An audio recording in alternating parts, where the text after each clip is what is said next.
Okay, hello again. Now that you have mastered, you are the master of telescoping, standard telescoping. This is not inverted. I will do an inverted video when I do my DRZ. My DRZ Supermoto has inverted front end. I will be doing fork oil on that probably in the next couple months. I need a couple hundred more miles on it so I can change it. But we'll cross that road later. So, you are the master of telescoping, standard telescoping, fork disassembly. Now you want to reassemble. Okay. Use manufacturer parts. They do the R&D. You don't have to. I use Harley Davidson gaskets and seals and O-rings and stuff like that. Except for Evo base gaskets, I use James because I get tired of scraping paper off, but that's for another day. So just use factory stuff, Honda, Yamaha, whatever you're working on, Kawasaki, KTM. I don't touch BMW. I'm not anti-BMW. I'm just not equipped for it.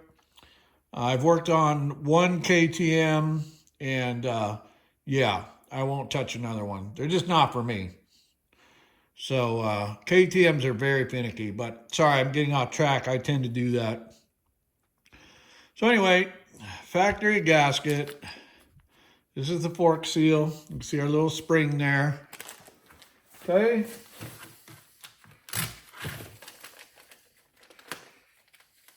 It's childproof, apparently.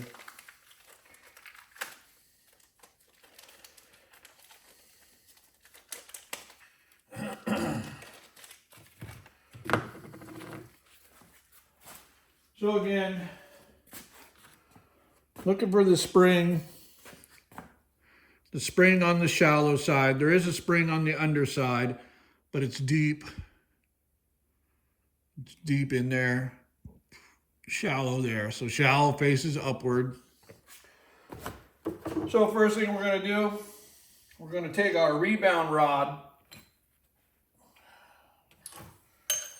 We're gonna drop it into our fork tube. We're gonna watch it come out the bottom. There it is, okay. Gonna watch it come out the bottom. We're gonna make sure that our bronze bushing, this is our slider bushing, this is our fixed bushing. This one rides inside the tube. This one tracks. This one rides inside the leg. This one tracks with the tube for compression, so that transfers fluids. I'm not going to get into all the science with it because I'm going to bore the crap out of you. So anyway, we're going to make sure this is nice and dry. We're going to take this, make sure it's all the way in there. Okay. Just kind of dropped it down there. We know it's in there. Take our fork seal, deep side down. Now, they make some kind of goofy little cap that goes over the top here. If you're patient, take a couple minutes. This is actually beveled on the outer edge, so you shouldn't hang it up. Fork seal driver, okay? This is a Jim's. I've talked about Jim's before. If you have to ask, you probably don't want to buy it. Fork seal installed. Our fork seal spring clip drops down. There's a groove down inside there. Set it in one side, push it in. There you go. Spin the fork tube and leg. Spin the whole fork assembly. If you're not 100% sure, take your little screwdriver. Just press on it. You don't have to hammer on it. You're just pressing, making sure it's in the groove all the way around. Okay, that's good. Take your dust seal. I pre-cleaned it.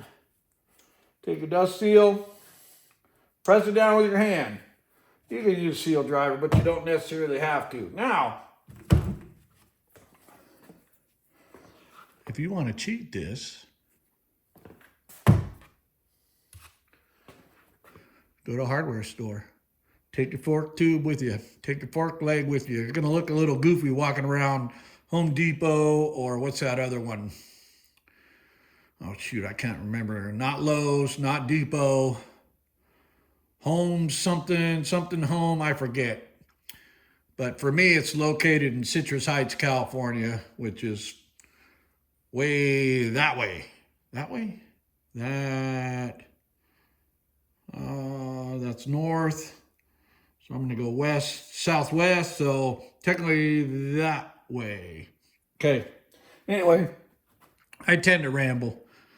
But if you want to cheat it and not buy the gems, this one, a buddy of mine has a CRF 230F, and he didn't want a spring for the tool. So I said, you know what? I'll find one. So I took his whole fork assembly with me, went to like a plumbing supply, not even a plumbing supply, like a Home Depot style store. And I got this, and I used this to put his fork seal on. I did both his legs. It worked great. So I'm imagining you'd probably do something like that that would replace this. This is a 39 millimeter. So if technically 38, this measures out to 39, but the fork tube itself is a 38. So there you go there. Now, we got our fresh package of rebound screws. You're going to take your compression spring.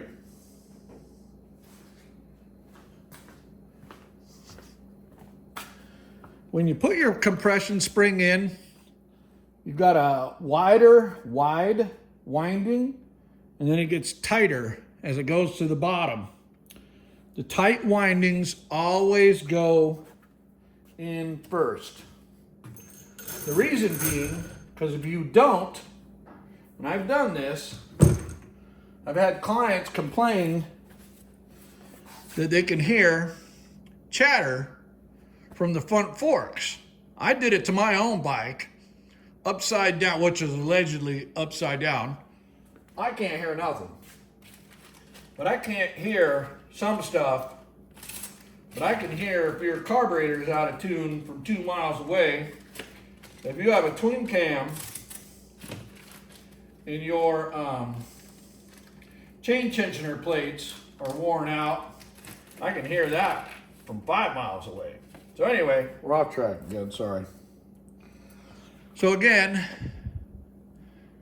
brand new screw, washer. Remember, this is stamped out. So you want to look for the soft edge on it. There's always going to be a flat edge, and there's always going to be a slightly rounded edge. I take the flat edge, and I put it toward the screw head for this instance. This is one of the key things here. This is pipe thread. I don't ever use pipe tape. I always use liquid. Okay? If you use pipe tape in your drain plugs, it can actually come free and get inside your motor. You don't need a lot, just a drop. Okay, so now we're going to set this like that. This is where a lot of people get scared. Don't be scared. You're not going to hurt it. You're going to take your air gun. Make sure it's going the direction you want it to go, which is in righty-tighty.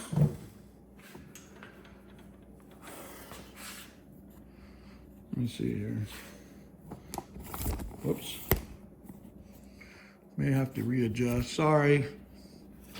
Okay. Again, I'm not a cameraman, so bear with me.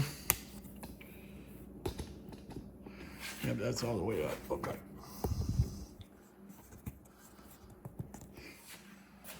And I'm not used to showing all this stuff, I'm just used to doing. I'm going to go up a little bit higher there. Okay, that should bring it into view. Again, apologize for the camera. Okay. So now we're going to take our brand new fork screw with our little dot of liquid pipe sealant. We're going to drop it right down there. It lined up on the first shot. Sometimes they won't line up. Don't get angry. Don't get worried. I have the compression spring inside the fork tube.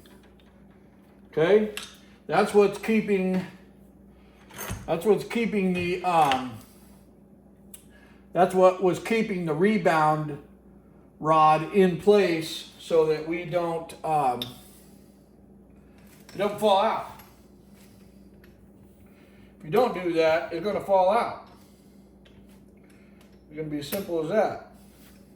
Okay, so now we're going to take our air gun, and you don't have to kill it.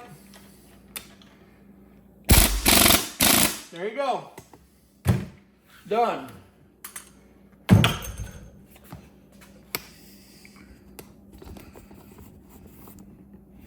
You have just now done fork seal on a telescoping front end. Okay? When you go to put the little chrome, go to put the little chrome cap back on, look to see if you put a little mark in it, trying to get it off. And if you did, just realign that mark up here, which will be hidden. No one will ever see it. No one will ever know except for you. And then you take a rubber mallet. Don't use a hammer. Use a rubber mallet, or even a leather mallet will work. And just give it some tap. And just tap it. Move, tap, move, tap, move, tap, move. And it will go right back on. Okay? Okay. That is Fork Seal 101.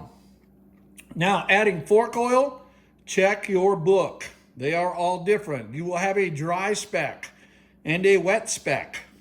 If you completely disassemble a telescoping, see, here's the compression spring.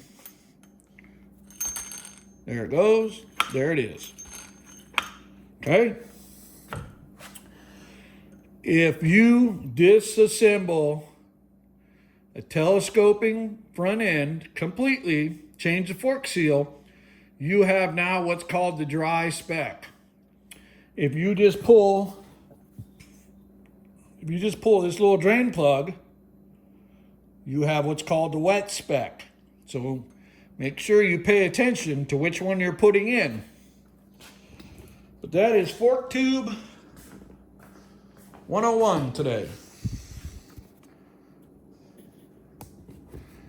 Now we'll go ahead and continue on putting this back together, and we'll see you in the next video.